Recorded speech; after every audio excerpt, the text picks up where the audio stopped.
Senhoras, senhores, queridas irmãs, queridos irmãos espíritas, caros amigos que nos acompanham através da internet, nossos votos de muita paz. Quando terminou a Primeira Grande Guerra, estabeleceu-se que aquela seria a última batalha da humanidade. Os danos provocados e as tragédias que sucederam estabeleceram entre os países o firme propósito de que nunca mais teríamos uma guerra. Logo depois, no dia 1º de setembro de 1939, a Rússia invadiu a Polônia pelo norte. E logo depois a Alemanha invadiu esse país mártir pelo sul. E estourou a Segunda Guerra Mundial. Aproximadamente, afirmam as estatísticas, morreram quase 100 milhões de pessoas. Porque a guerra é o instrumento que desvela o nosso estágio primitivo. O egrégio codificador da doutrina espírita, Allan Kardec, em O Livro dos Espíritos, interroga, questão 742. Por que existe a guerra? E as entidades nobres redarguiram, por causa da predominância da natureza animal do homem sobre a natureza espiritual e o desbordar das paixões. Bem, e o que pretende Deus com a guerra? Advertir a humanidade e demonstrar que aquelas lições que não são aprendidas através do amor, por meio do sofrimento, fazem as lutas despertar os sentimentos de nobreza. E Golda Meir, a extraordinária primeiro-ministro de Israel, estabeleceu que somente através da guerra encontraremos a paz. No entanto, Mohandas Karamchand proclamou: se o único homem alcançasse a mais elevada qualidade de amor, isto seria suficiente para neutralizar o ódio de milhões. E as entidades venerandas do pensamento pacifista estabeleceram a necessidade da paz. Mas hoje, com o avanço da psicologia, chega-se à conclusão que, para que a paz se estabeleça no ser humano, necessário se faz que ele preencha a existência com o ideal. Viktor Frankl, o notável psiquiatra austríaco, que trouxe para a humanidade um dos métodos mais nobres para a cura de todos os transtornos psicológicos e de todos os transtornos psiquiátricos, estabeleceu que o único sentido da vida é ter uma meta. A pessoa que não tem uma meta, afirma o nobre psicoterapeuta, está perdida dentro de si mesmo, o que, aliás, é confirmado pelo extraordinário Carl Gustav Jung, o pai da psicologia analítica, ao dizer que o sentido da vida é o importante. Mas, do lado poético, nós vamos encontrar na Prêmio Nobel chilena Gabriela Mistral que tudo na vida é serviço. Serve o ar, serve o vento, serve o mar. Tudo é um poema de serviço. E uma organização internacional colocou no seu símbolo: aquele que não vive para servir, não serve para viver. Reflexionando em torno desta última frase, dou-me conta que ela está carregada de pessimismo.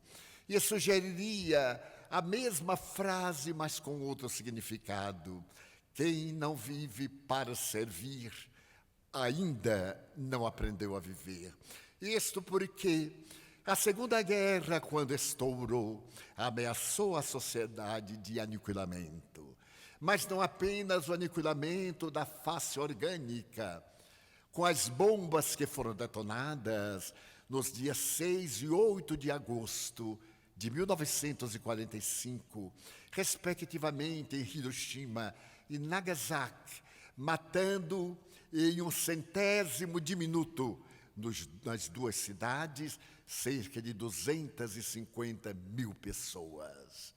A terrível guerra nuclear, durante a chamada Guerra Fria, na governança de Ronald Reagan, ameaçou o planeta terrestre de uma nova bomba, com poder 100 vezes maior do que aquele.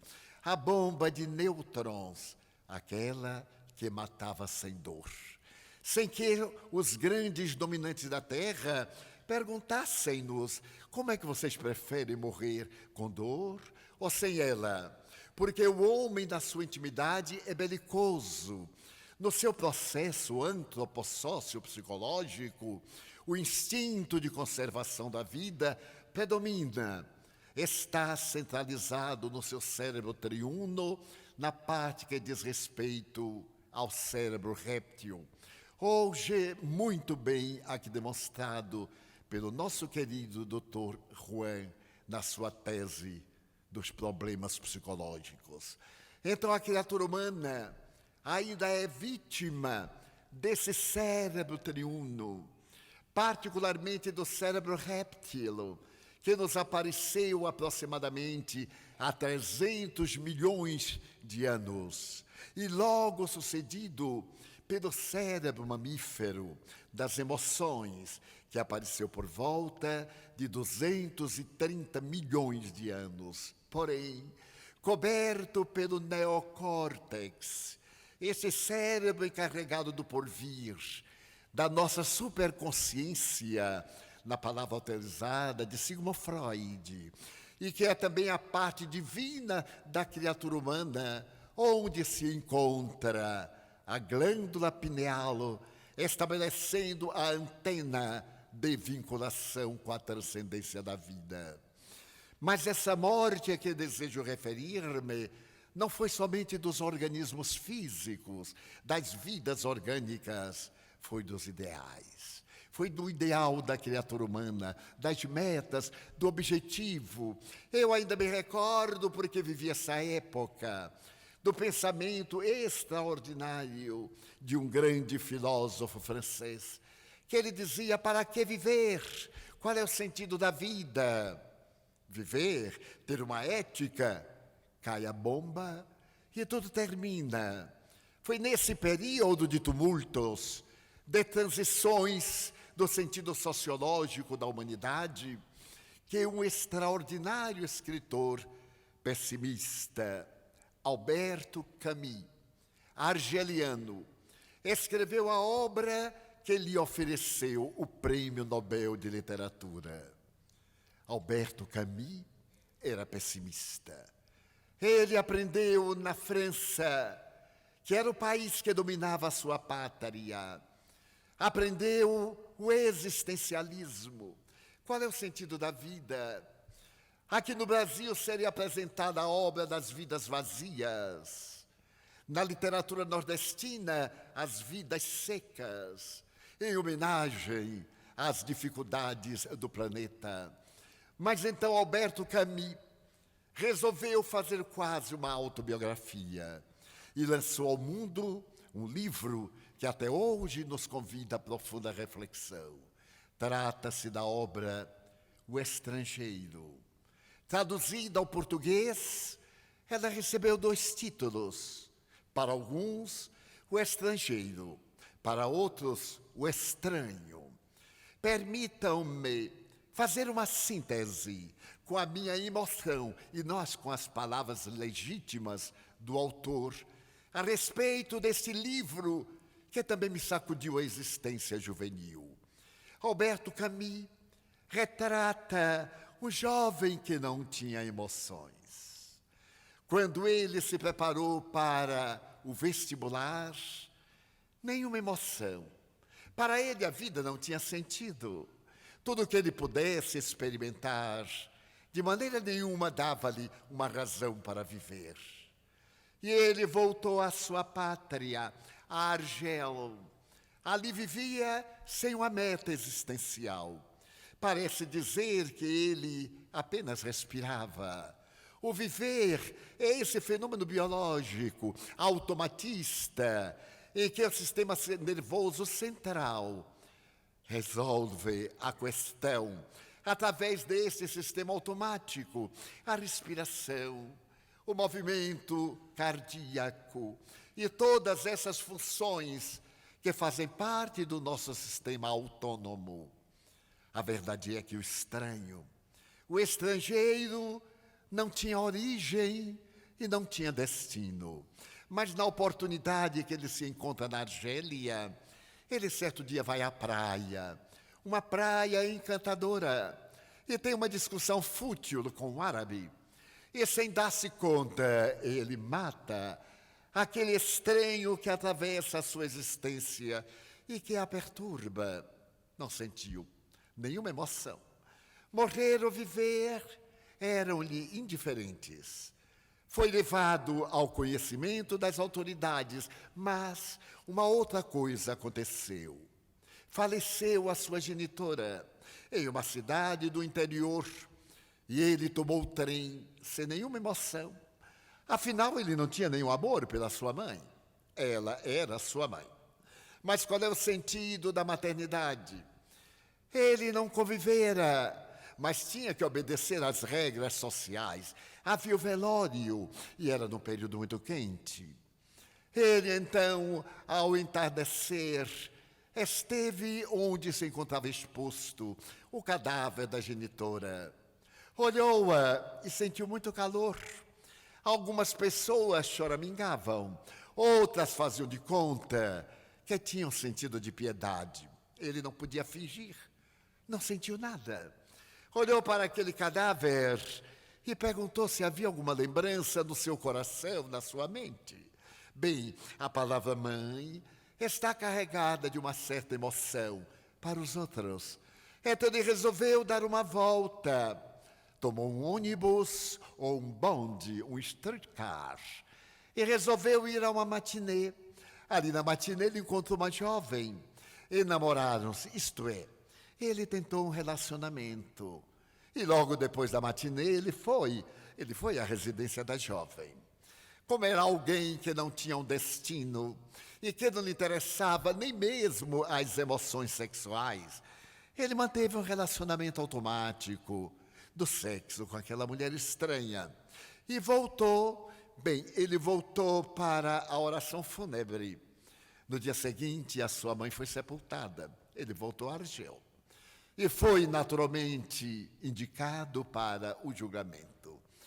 Marcado o julgamento, ele olhou para aqueles rostos antipáticos que ali estavam, para ver a justiça. Mas o que é justiça? Da criatura humana que procura vingar-se do outro através dos seus próprios conflitos. Ele não sentiu nada, ficou no banco de réus e até teve vontade de sorrir. O acusador, parecendo estar tomado de uma grande emoção, chamou-o de homicida, mas acima de tudo de covarde, de uma pessoa sem dignidade. Imagine, meritíssimo juiz, que no dia em que a mãe estava morta, ele teve um relacionamento sexual à tarde com uma estranha a quem ele não conheceu. É o máximo do descaso. E este homem necessita de ser punido. Ele então pensou, afinal, a humanidade é hipócrita. Somente porque eu não fingi que estava chorando a morte de minha mãe, eu devo ser punido, e não porque eu matei um árabe. Esse julgamento é do assassinato de um árabe de quem eu discordei, ou é uma punição porque eu não sigo as regras sociais? E então ele olhou para os rostos, teve vontade de sorrir. Bem, mas ele era um estranho. Nessa sociedade utilitarista, era um estrangeiro. Nem falava o mesmo idioma, o idioma das emoções. Foi nesse estado que ele viu quando o juiz apontou e disse-lhe: J'accuse, eu te acuso. Bem, ele foi acusado à guilhotina. Bem, porque, afinal, também ele era homicida. Além de desrespeitar a memória da mãe, de enfrentar a sociedade com seu descaso, ele havia assassinado árabes sem motivo nenhum. E agora ele estava ali para receber a punição. Ele olhou a arma de José Guillotin, a lâmina. Ele passou pela mente uma coisa curiosa. José Guillotin era médico. E durante a Revolução Francesa, como o número de enforcamentos era muito grande, esse cavalheiro inventou a guilhotina, nome dada em homenagem a ele, porque ela ceifava o indivíduo muito rapidamente e se armavam várias guilhotinas em qualquer praça de Paris ou da França. E se fazia justiça daquele período do terror. Ele lembrou-se de Robespierre, de Marat, de Danton, do período de loucura, do assassinato de Marat, tão perverso naquela banheira de água tépida, porque ele tinha uma dermatose. Talvez haja sido a personalidade mais cruel da Revolução. E ali na banheira, ele assinava a morte daqueles que desrespeitavam a Revolução. Mas ele sorriu. Ninguém poderia imaginar de que ele se lembrou de Carlotta Corday, a jovem francesa que conseguiu adentrar-se na casa de Marat e o matou. Apunhalou, matou o assassino dentro da banheira. Ela foi guilhotinada, mas daí? Ela matou o criminoso. E José Guillotin, que havia inventado a guilhotina, morreu na guilhotina. É um paradoxo da criatura humana. A criatura humana tem as suas manobras, a sua forma de viver e nem sabe viver. Mas agora ele olhou para a lâmina que ia descer com uma velocidade imensa e o seu golpe era certeiro. A cabeça tombava numa cesta e o tronco tombava para trás. Era ele que ia morrer. Pela primeira vez ele sentiu uma emoção. Era uma vida sem sentido a sua vida. Mas ele gostaria de viver. A vida é tão maravilhosa. Ele pôde ver o entardecer de Argel. Ele se lembrou das crianças que às vezes lhe tocavam o coração. Lembrou-se também da reflexão dos idosos, a vida de amargura e a maioria das vezes as lembranças dolorosas. Ele sentiu os olhos muito ressequidos umedecerem-se e 2 lágrimas desceram silenciosamente. Era muito tarde. As suas mãos estavam atadas para trás. Ele recusou que ele fechasse os olhos, colocando aquele pano negro que vedava. Aproximou-se, dobrou o corpo e colocou no cepo a cabeça, o pescoço. E o estranho teve a vida interrompida. Esta obra tão especial que mereceu da Academia Sueca o Prêmio Nobel.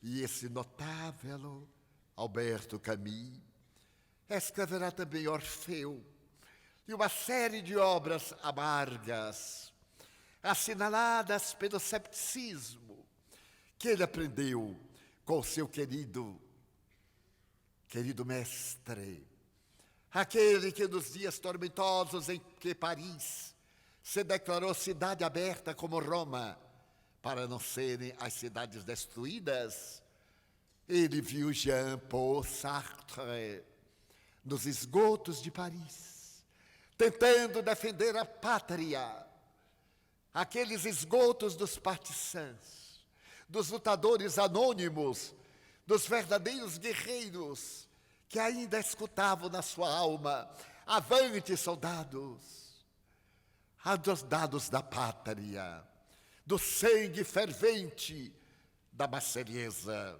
E quando terminou a guerra, aquele homem que esteve preso, Jean-Paul Sartre, faria a pergunta amarga: para que uma ética? Para que dignidade? Tudo é uma ficção. A vida não tem sentido. E a doutrina existencialista sucedeu ao pós-guerra, a década de 50. O próprio Sartre estava casado com Madame de Beauvoir, que apresentava os direitos e a dignificação da mulher. Ela estava casada, mas não era submissa ao marido. Ele morava na sua casa, ela morava na sua casa. E encontravam-se, periodicamente, por uma necessidade biológica, afetiva. Mas a amargura tomou conta da terra e nasceu esta geração morta. As pessoas sem ideal. As pessoas assinaladas pela indiferença. E os jornais diziam: guerra, nunca mais. Aplaudia-se a paz, mas a paz havia custado um alto preço. O mundo nunca mais voltaria a ser o mesmo. E enquanto as doutrinas socialistas atravessavam as fronteiras da Rússia e se instalavam na Alemanha, no vergonhoso muro de Berlim, e dividia Oriente e Ocidente, os Estados Unidos da América do Norte, preservando a sua identidade democrática, conforme então se asseverava, particularmente o grande Hoover, o homem que desenhou a história da grande polícia norte-americana. Ele começou a combater o comunismo de uma maneira deslocada, desvairada. Alguém chegou a dizer que era um tormento sexual. E que, por fim, o Senado americano reconheceu a sua problemática, que muitas vezes era transferida daquele conflito terrível para a projeção da imagem, matando nos outros o que ele não podia diluir, porque a busca do amor tinha para ele características muito especiais. E o FBI começou a grande perseguição. Charles Chaplin, em Hollywood, foi denunciado por um colega. A caça ao monstro comunista saiu dos Estados Unidos e foi à Coreia, foi à Ásia, para evitar que aquela parte da Ásia desse um grande salto na direção da América, entrando pela costa oeste. E surgiu a denominada Guerra Suja, como se em alguma vez houvesse tido uma guerra limpa. Mas aquela guerra terrível, Tio-Sam apareceu chamando a juventude, aquela juventude principalmente da Bahia de São Francisco, da Bahia marcada pelas universidades, daquele recanto agradável da liberdade. E quando os jovens foram convidados para matar, e a Constituição americana permite que o indivíduo possa opor-se à guerra e até evitá-la, dizendo das suas convicções religiosas ou sociais que impedem de ir matar, apareceu um comunista que vivia na Alemanha e havia participado também dos horrores da guerra, e havia denunciado a necessidade de se abandonar a religião, a família. Este Herbert Marcuse começou a cantar. Ele era professor em Berkeley, na grande universidade. Não faça guerra, faça o amor. E então o grito deste homem ecoou na juventude americana. Vivia-se uma nova filosofia, a denominada filosofia beatnik, a filosofia da libertação.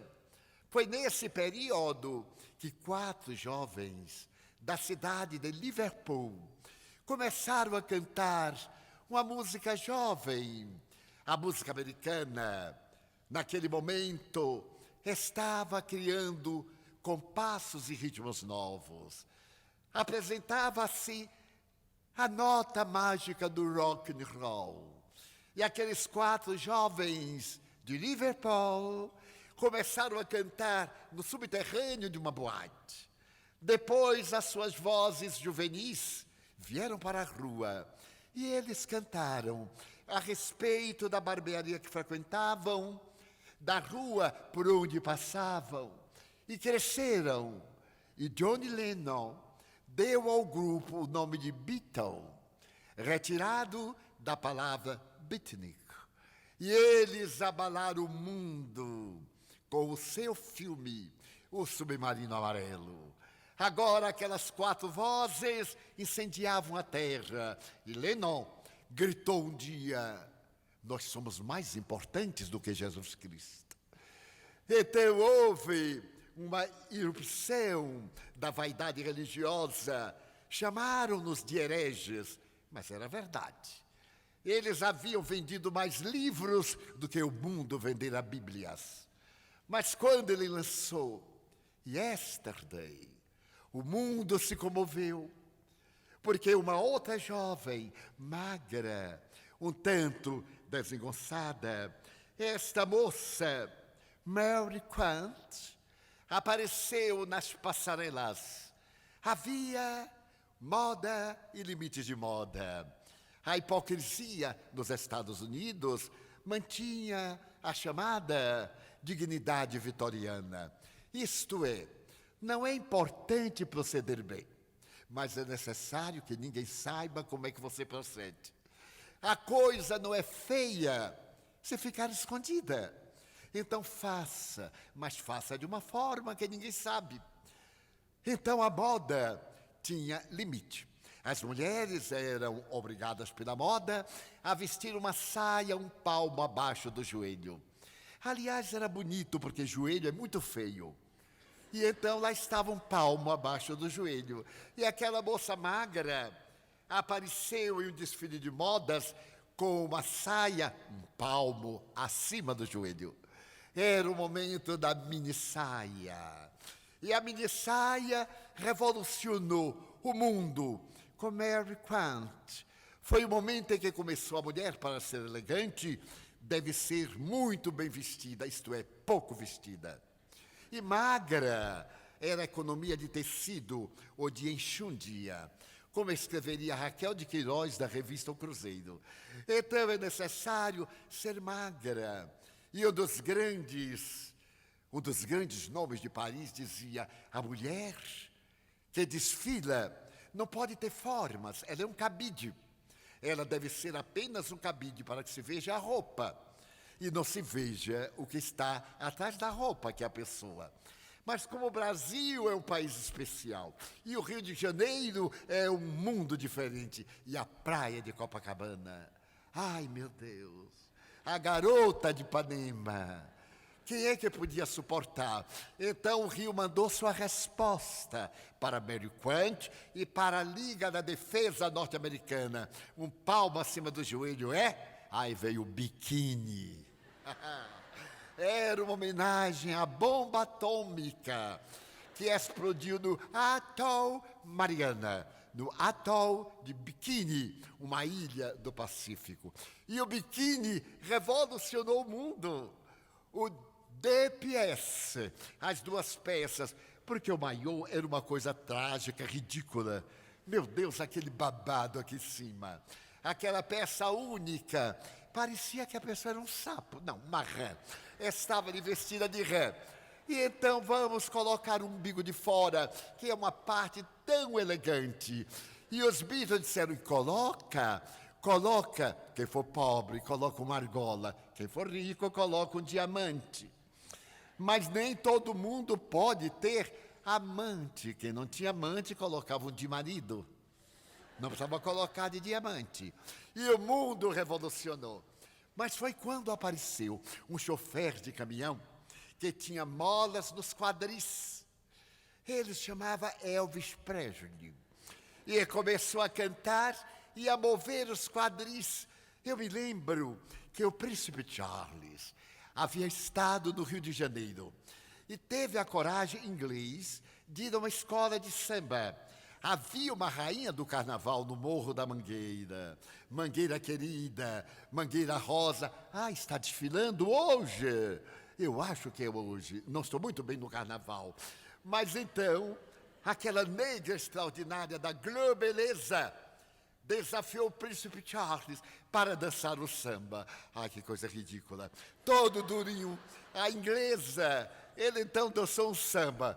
Os repórteres adoraram, porque ele não tinha esta ginga baiana. Não tinha. Não tinha a ginga da mulata. Ele não tinha. Coitadinho. Mas ele até que tentou. Foi um momento de revolução. E nesse momento de revolução, quando tudo estava incendiando, aquele não faça guerra, faça o amor, porque terminou a guerra na Coreia. Mas logo depois viria outra guerra pior. A outra guerra no sul da Ásia, em que uma menina vítima de uma bomba de napalm, que é proibida pela organização da Suíça, havia sido encaminhada e apareceu nua, queimada pela bomba. Esta fotografia comoveu o mundo e a guerra do Vietnã. Pode-se dizer que acabou por causa desta menina correndo da estrada, devorada pelas chamas. Ela fez 16 cirurgias e morreu no ano passado no Canadá, vítima do napalm. A guerra e a bomba que desfolhava as árvores daquele clima tropical e úmido para que os americanos pudessem vencer a guerra, que ainda não foi concluída até hoje. O Vietnã, as reminiscências dolorosas do Vietnã do Norte e Vietnã do Sul. Mas então o mundo precisava do vazio existencial. E aqueles jovens que movimentaram o mundo de repente, os Beatles, sentiram-se profundamente vazios. Apareceu um guru que pegava uma flor e examinava. E se pagava $50 em Copacabana para ver o guru olhando a rosa e sorrindo. E todo mundo pagava $50 para olhar a rosa e sorrir. Bem, naquele tempo, $50 era um valor muito bom. E ainda é na nossa moeda que não tem valor. Mas então, os Beatles queriam preencher o vazio e foram meditar. Mas o pobre do guru era uma farsa. Era vegetariano. E apaixonou-se pela atriz Mia Farrow, aquela que mais tarde se casaria com Frank Sinatra e que havia feito uma das películas mais comovedoras da época, O Bebê de Rosemary, com cuja película ganhou o Oscar. Ela estava também com a sua vida vazia, mas quando ela foi para o ashram, o guru, que era um homem santo, não era lá tão santo assim. E Mia Farrow ficou escandalizada quando ele se declarou. E os Beatles, que estavam fazendo a vida vegetariana, pegaram de surpresa comendo hambúrguer de carne e voltaram decepcionados. E diz a imprensa que agora a sua música era amarga. E ela fascinava porque era uma música de convite ao nada. Viva hoje, desfrute. E o rock and roll se tornou metálico. Um grande músico, Elais, ele mascarava-se. Era o rock do terror. Matava um gato em plena apresentação e a plateia delirava. Nesse cenário de horror, veio o ano de 68 e numa fazenda de Nova York houve os 3 dias de Woodstock. Sexo, rock e amor. Não, droga. E logo depois daqueles dias terríveis de chuva, parece que até a natureza chorou de ver 800 mil jovens embriagar-se, serem dominados pela música devorados pelo vazio existencial, a ausência de objetivo, enquanto outros procuravam encher o vazio através dos mantos amarelos, viajaram ao Nepal, ao teto do mundo, para usar drogas ilícitas que lá eram lícitas. A grande viagem para o Oriente e o retorno vazio, sem metas, sem objetivos, e as tragédias do mundo que estertorava nesse momento. E um pouco por volta de 1980, os Beatles, através de John Lennon, que estava fazendo protesto com Yoko Ono, a japonesinha artista, aliás, eu não sei de quê, mas dizem que ela era artista, deitados nus, protestavam bem no Central Park, no seu apartamento de luxo, eles protestavam em favor da paz. Foi aí que Johnny Lennon, que já era pai, declarou à imprensa: o sonho acabou.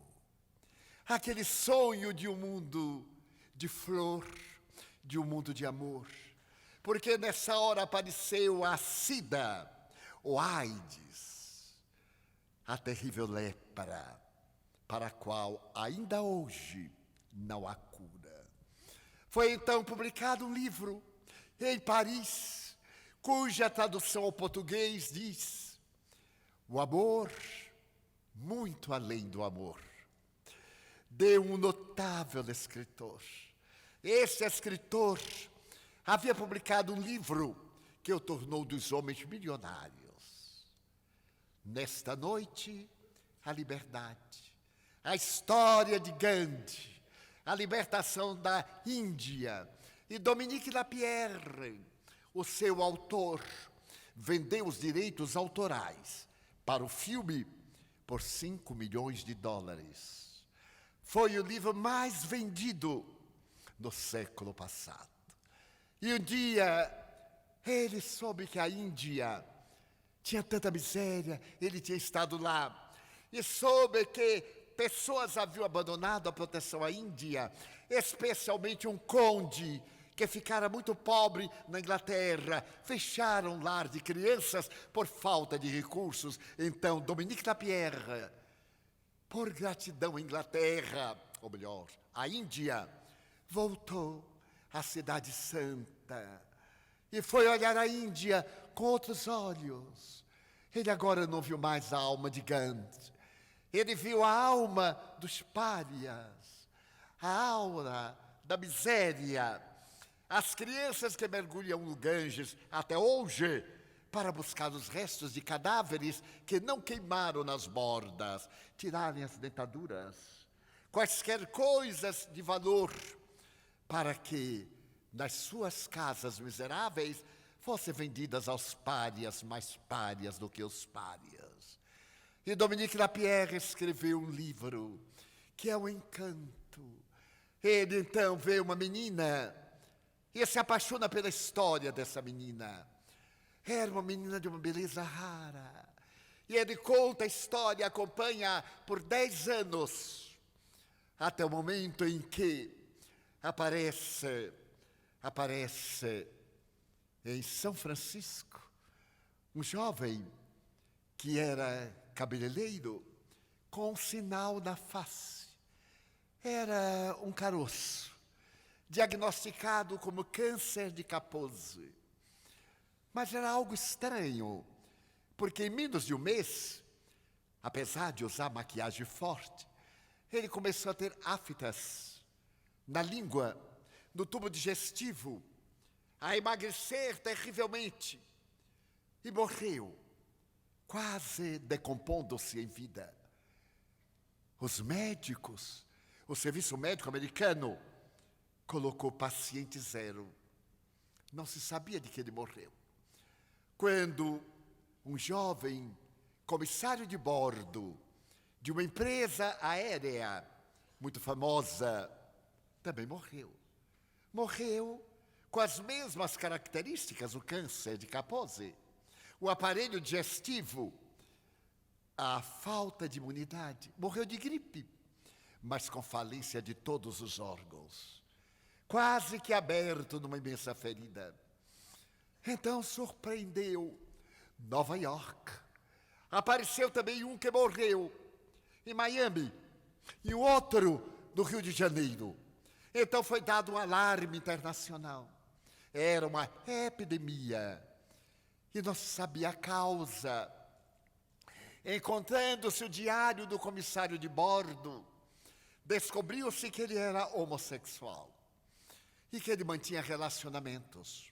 Logo, o FBI, vinculado ao Departamento de Saúde, começou a visitar, a encontrar todas aquelas pessoas que haviam sido parceiras, frequentes ou extemporâneas, daquele comissário de bordo que anotava tudo o que ocorria.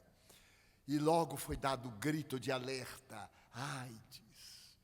Esta enfermidade cruel que se aloja na medula óssea por 10 anos. A pessoa está infectada até o momento em que tem uma infecção e o sistema imunológico diminui as suas defesas e aparece a doença cruel. Mas como? Qual a sua origem?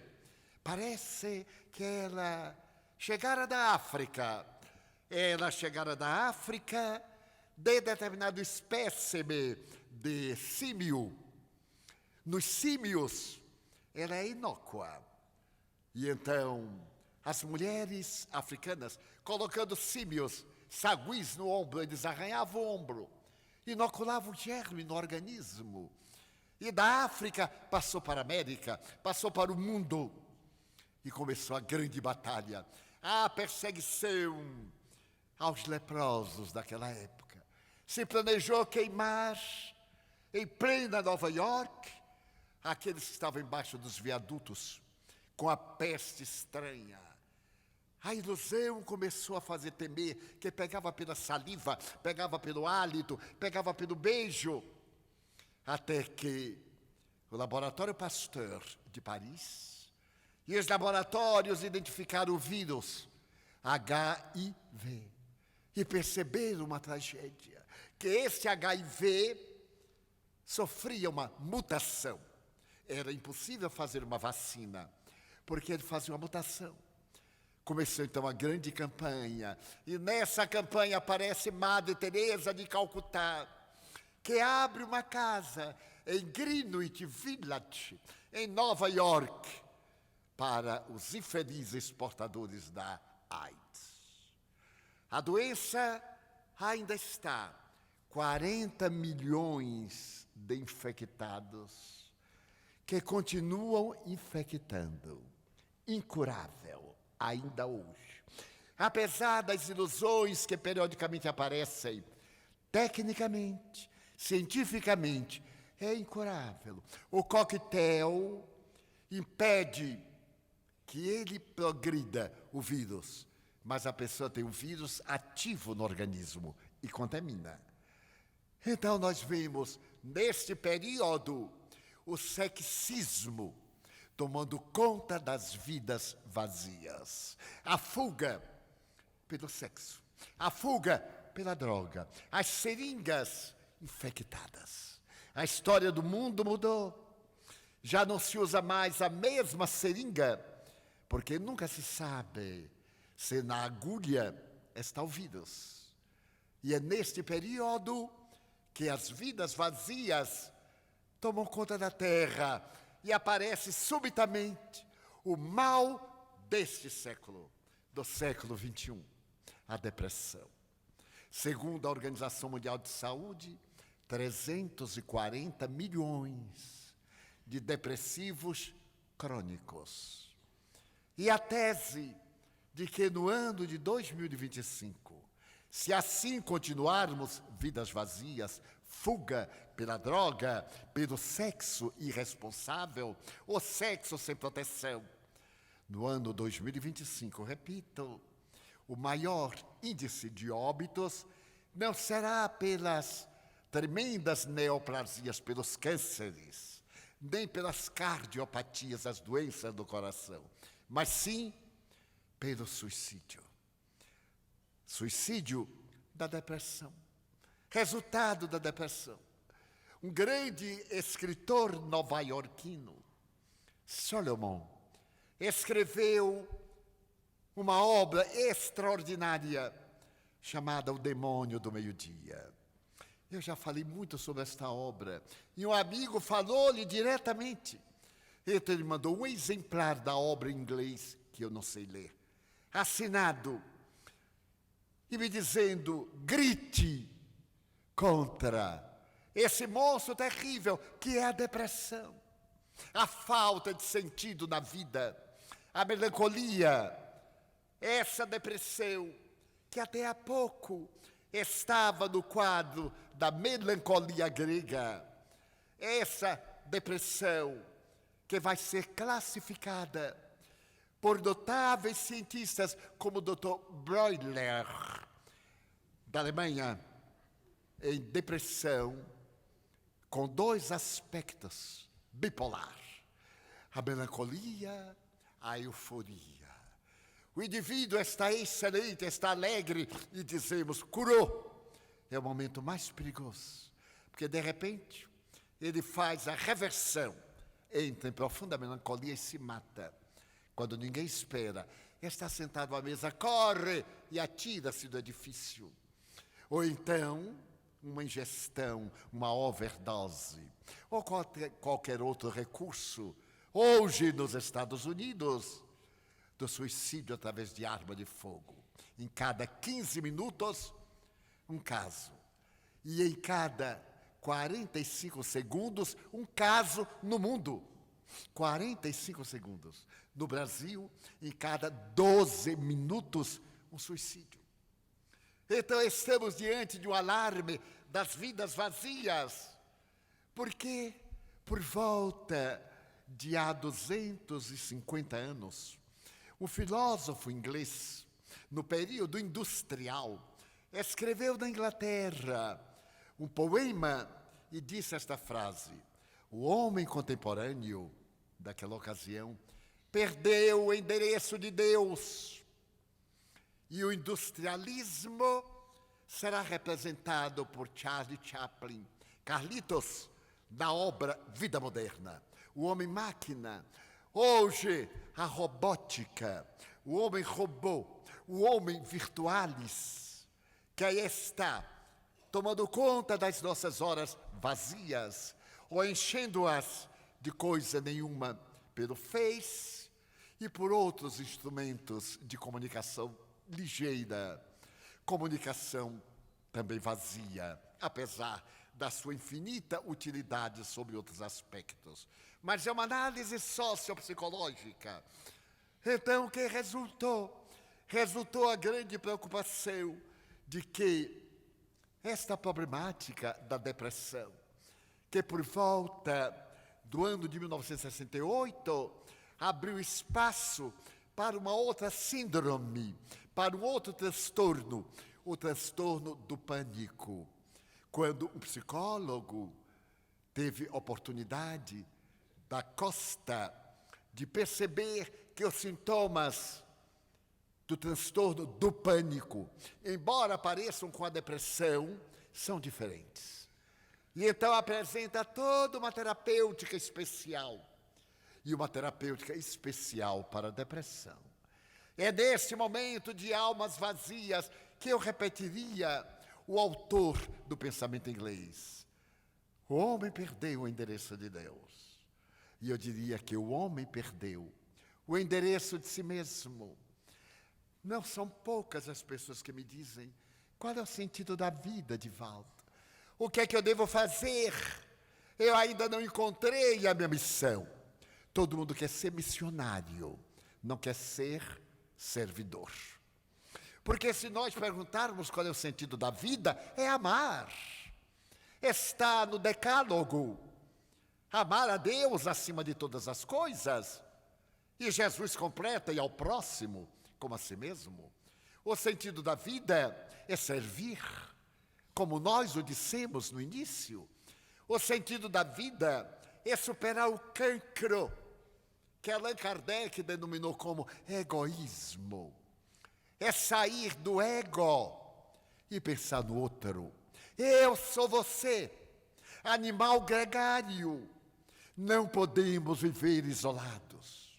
Toda vez que nos refugiamos na claustrofobia, ou que sofremos esse momento da agorafobia, o medo da multidão, estamos gravemente com transtorno depressivo. A depressão não é somente a tristeza, ela tem uma imensa variedade. Nós temos a depressão infantil, que o Dr. Juan falou aqui à tarde. Qual o motivo? Ainda não tem vida, não tem experiência.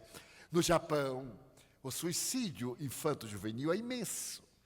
Mas se encontrou uma causa psicológica na educação japonesa. É nesse período fundamental da escola que o cidadão encontra um lugar ao sol. E se por acaso ele não está no nível, ele se sente excluído da sociedade. Então é uma criança, é um jovem vazio que perdeu o sentido da vida. O harakiri, o suicídio. Então, é necessário que nos recordemos de que você, sou eu projetado. Como animal gregário, necessitamos-nos. Não podemos deixar de amar. E esse amor começa pelo respeito ao outro. Podemos ser infinitamente egoístas, mas temos o dever de respeitar para sermos respeitados. Esta é a proposta sublime do carpinteiro Galileu. E quando lhe apresentaram a moeda, ó Senhor, é justo pagar o imposto a Roma? Dai-me uma moeda. E quando lhe deram um sestércio, ele perguntou: que vedes? César. Então, dai a César o que é de César, e a Deus o que é de Deus. Então nasce na doutrina espírita esse serviço. A minha vida tem um sentido. E o sentido da minha vida é auto-iluminar-me. Mas eu somente auto-me iluminarei quando eu compreender que o meu próximo tem os mesmos direitos que eu. E que a minha liberdade cessa na fronteira da sua liberdade. Aí nascem os direitos humanos. Aí nasce a ausência de qualquer preconceito, porque cada um é um universo. Ele não começa no berço, ele não termina no túmulo, ele tem um historial que se perde nos milênios transatos, através da reencarnação. E merece respeito mesmo estando no crime. Então, as leis não têm o caráter punitivo, mas é o caráter educativo. As prisões lentamente vão passar, como houve há pouco, casas de correção, educandários de reabilitação. Chegará um dia que os homens compreenderemos que o infrator é o infeliz. Ele primeiro se destrói, e quando ele está vazio e destruído, ele destrói o que encontra no outro. A sociedade, é o slogan, é culpada. Então, como ele não tem o que gostaria, ele agride a sociedade, agredindo-se. Exceção feita aos casos patológicos, especialmente das psicopatologias esquizoides, da esquizofrenia psicossocial. Então vem neste momento a lembrança de Jesus Cristo, que renasce na doutrina espírita para dar sentido à nossa vida. Se a minha vida está vazia, eu vou preenchê-la de vida de alguém que necessita viver. Recordo-me de uma visita de Madre Teresa na cidade de Genebra a uma paleontóloga que fora vítima de uma enfermidade africana e de um vírus que a paralisou. Madre Teresa foi visitá-la. E então, quase que por sinais, porque a paralisia, a semelhança dela, era crescente, ela estava perdendo tudo, ela conseguiu balbuciar assim: Madre, você faz a caridade? Sim, eu procuro fazê-la. Faça-me a caridade. Aplique a eutanásia. Mande-me matar. Eu sou antropóloga. Eu estudo a vida desde os seus primórdios. Mas aqui, paralisada, Não valho nada. A minha vida não é nada. E Madre Teresa disse, como? Que não é nada? Você quer morrer? Quero. Mas tem milhares, centenas de milhares que querem viver. Então, já que você não pode fazer nada, ore em favor daqueles que têm a tetraplegia. Vamos iniciar aqui o Círculo Internacional da Oração. Todo dia, respeitando o fuso horário, na mesma hora, você e os tetraplégicos do mundo estarão orando uns pelos outros, dando sentido à sua vida. E nasceu o círculo, que quando Madre Teresa morreu, tinha aproximadamente 120 mil que oravam uns pelos outros. Porque encontraram o sentido da vida, que é o amar, que é o servir, que é o ajudar. Certa feita, uma senhora me disse, Edivaldo, eu me vou matar. Mas por quê? A minha vida não tem sentido. Eu perdi tudo. Ninguém consegue me amar. Eu sou terrível. Eu já tive vários companheiros. Eu os amei a meu modo, mas o meu modo é fatal. Todos me abandonam. Então eu vou me matar. Eu disse, mas a minha vida não tem sentido. Eu lhe disse, dê-me sua vida. A senhora se quer matar.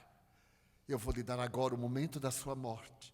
Peguei o Evangelho segundo o Espiritismo e disse, aqui está a arma, use-a. A senhora acaba de morrer. E como a senhora morreu, o que resta da senhora, venha me ajudar a evitar que crianças morram no cata-lixo do Pau da Lima. Venha comigo. Dê a sua vida, que não vale nada, segundo a senhora. Eu vi os seus olhos nublarem-se de lágrimas.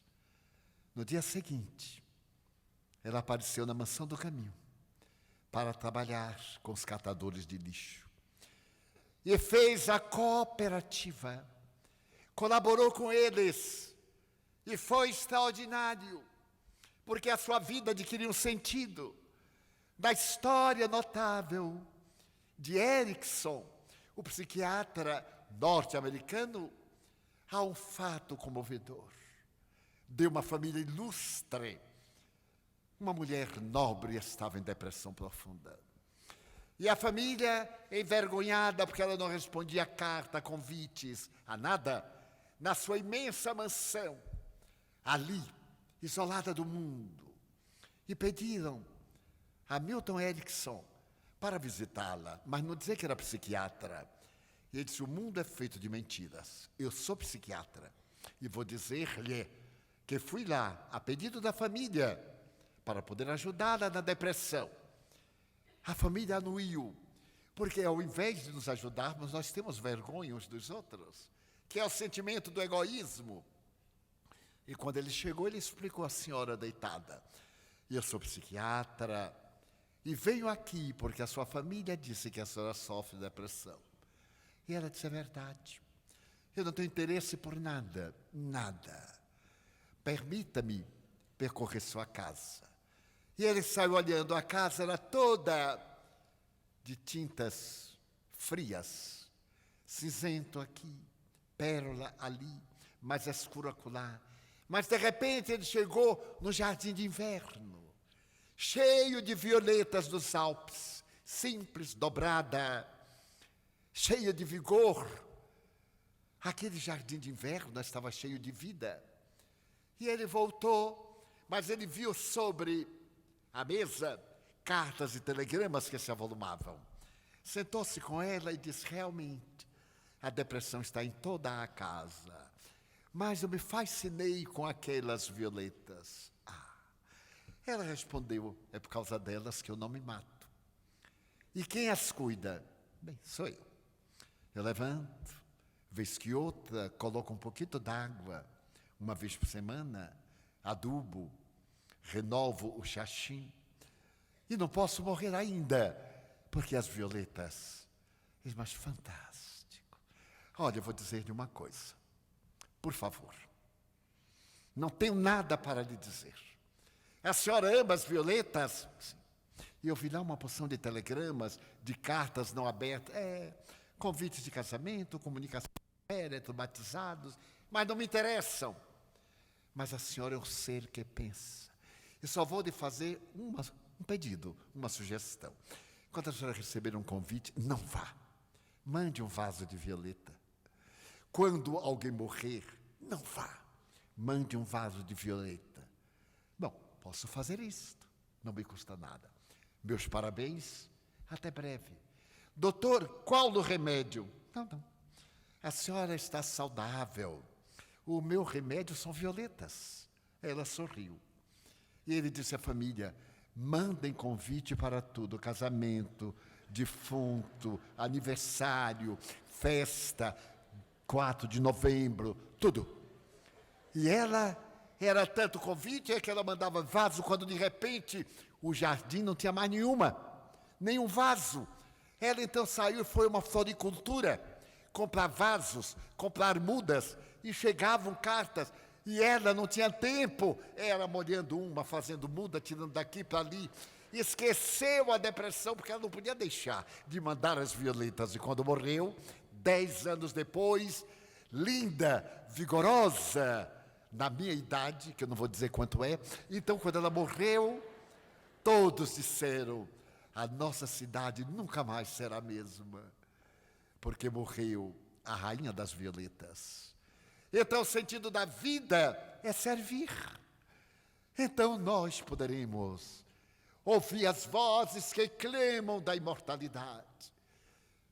Na voz do Cristo, quando chamou 70 e disse: ide e pregai o evangelho a todas as gentes. Preparai os caminhos do Senhor. Eu vos invisto dos dons de curar. As serpentes não vos picarão, pisareis nas suas cabeças, os endemoniados irão fugir de vós. Ide como ovelhas mansas ao meio de lobos rapaces. E então essas vozes imortais desceram para nós. E na atualidade em que as almas estão vazias, nós somos esses enviados do Senhor. Ninguém espere que Jesus venha socorrer. Nós somos as suas mãos, seus lábios, sua ternura, seu sorriso. Eu nunca me esquecerei. E permitam-me, não é autobiografia, é fato que mudou minha vida. Eu me encontrava em Paris. Tinha ido visitar Passagem Santana, na Rua de Santana, no bairro da Ópera. E voltava, era noite.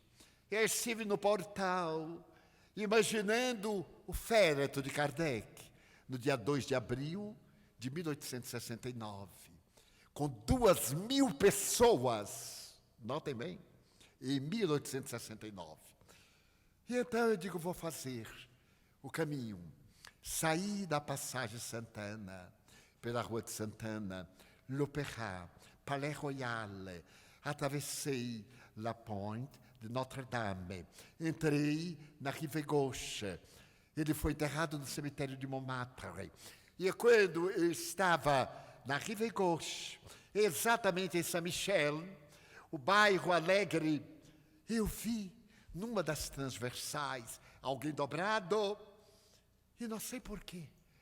Aquilo me tocou o coração, porque eu percebi que era um jovem e vi de esguelha. Então eu retrocedi e percebi que era um jovem que estava chorando. E a rua não é muito iluminada, é uma travessa. Eu não sei falar o francês, mas alguma coisa na minha alma sabe. Eu então toquei o ombro dele e me lembrei de Madre Teresa, que fazia sempre uma pergunta: posso ajudar? E eu lhe perguntei se podia ajudar, no francês com sotaque baiano. Ele então recurvou-se, voltou o rosto e me disse: não, senhor. Eu disse: mas eu posso lhe ajudar, porque você está chorando de solidão, está chorando o lar que você deixou, está chorando porque você gosta de certos produtos que lhe preenchem a alma, mas que não enchem o coração. Botei a mão no ombro. Ele então me olhou e perguntou: e o que é que você tem com isso? Eu disse: tudo, porque eu sou você. Eu sou estrangeiro, nunca mais nos veremos. Mas, como eu sou uma pessoa de certa idade, tinha 80 anos, não era certa, era uma idade fatal. Eu tenho 80 anos, e eu tenho a impressão que você adoraria ter um avô de 80 anos. Eu disse: tenho. Mas me botaram para fora. Eu digo: não, você que se botou para fora. Porque você fez o que queria. E a família tem que ter um elan de respeito. Não pode haver ordem se há indisciplina. Você tem o direito de usar qualquer droga, meu filho. Todos temos. Mas não devemos. Olhe como você está. Ele quer uma overdose. Eu digo: eu até posso lhe dar uma overdose. Porque aqui no bairro é muito fácil de comprar. Ali na esquina, acolá. Mas a sua vida pode ser preenchida. Ele disse: como? Eu digo: você ama seus pais. Dei uma carreira lá. Peça desculpas. Agora que você está lúcido. Não, eu vou buscar. Eu digo: não vai buscar nada. Corra e dê um abraço do seu avô. É um outro velhinho que está mandando. Eu sei outra coisa. Você tem sede de amor. Ele disse: é. Ninguém me ama. E então eu caprichei. Je vous aime. Olha. Ele então me olhou e disse: mas como você me ama? Eu digo: como um filho, como um neto, ou como alguém que disse: abrace o estranho e chame de amor da sua vida. Você está precisando de um abraço. E eu estou sentindo. E ele saiu do parapeito do prédio, virou-se e caiu nos meus braços. E chorou até molhar o meu paletó. Eu disse: agora vá, meu filho. Se lhe interessar, eu vou lhe dar meu endereço para você me escrever. Mas se não interessar, não faz mal. Hoje, pelo menos, dê sentido à sua vida. Pelo menos. Olhe bem, ali é a torre de Notre Dame. É ali a catedral gótica. Você lembra do Corcunda? Você lembra da Esmeralda, a cigana meretriz, que o Corcunda salva porque a ama, um amor impossível. Ela também tinha sede de amor. E ele morre para salvá-la. Agora vai para casa. Ele então perguntou: o seu nome? Eu disse: não importa, não precisa, porque você sou eu. Então ele virou assim assustado, saiu correndo e desapareceu na noite. Então eu parei em Saint-Germain e disse: não precisa mais eu ir a Montmartre, a porta do cemitério onde Kardec esteve. Porque a doutrina espírita é de ressurreição, é de vida, não é de celebração da morte. Porque a doutrina espírita alcançou a mais avançada tese filosófica do mundo, matou a morte. A morte morreu. Agora nós transitamos pelo mundo de vibrações. A vibração física, a vibração material e a vibração espiritual. E então, para as almas vazias, o amor é o sublime tônico, que um dia foi anunciado em um aclive: bem-aventurados vós, quando vos perseguirem em meu nome, e tudo disserem contra vós. Bem-aventurados vós. E o sermão da montanha, há 2000 anos, canta a balada que exalta os puros de coração, os simples de ambições, os humildes de sentimentos, aqueles que necessitam de amar porque tem sede de amor. Nesta hora de tanta loucura na terra, ouve-nos, Senhor dos céus, vem à terra e traze tua misericórdia, para que as nossas dores sejam transformadas em bálsamo de alegria, e a nossa solidão seja preenchida pela ternura que estamos esquecendo no mundo. Estamos armados uns contra os outros. Quando ele disse que vos ameis, que vos desarmeis, que saiamos desses dias monumentais de amor, de paz, sorrindo, perguntando: posso ajudar? Porque não há ninguém tão pobre que não tenha o que dar. Um sorriso, uma palavra gentil. É isso, Jesus, que faltou. É exatamente isso que faltou a Albert Camus.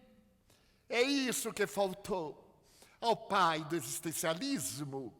É isso que faltou a Herbert Marcuse.